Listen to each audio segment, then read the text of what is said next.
అందరికీ ఓం నమ శివాయ. అందరికీ నమస్కారం అండి. ఒకసారి ఈ కన్విప్ అనే అకౌంట్ నుంచి ఒక ఆణిముత్యం లాంటి మాట మాట్లాడాను. నేను ఒకసారి ఈ పదాలను బాగా గమనించండి.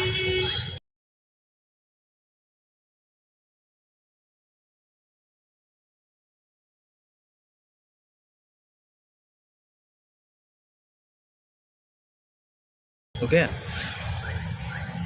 అయిపోయిన తర్వాత ఒక మతాన్ని అడ్డం పెట్టుకొని ఇంకో మతాన్ని మాట్లాడకూడదు లేదా దూషించకూడదు అనే మాట పెట్టి మళ్ళీ కింద కామెంట్లు ఏం పెట్టినానంటే కనువిప్పు కలిగించేదానికి మా ఈ ప్రయత్నం అని రాసినాను.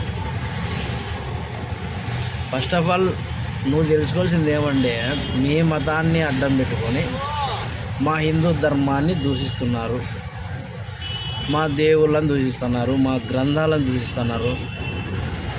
ఫస్ట్ ఈ పదం ఎవరికి వర్తిస్తుంది? ఫస్ట్ మీకే వర్తిస్తుంది. అర్థమైందా?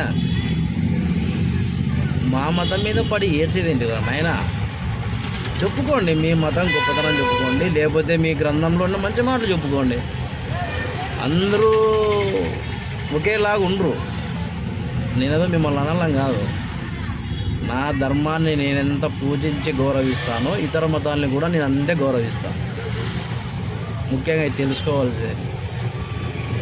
దయచేసి మా హిందూ ధర్మం మీద పడి ఏడవడం ఫస్ట్ మానేయండి. ఓం నమ శివాయ.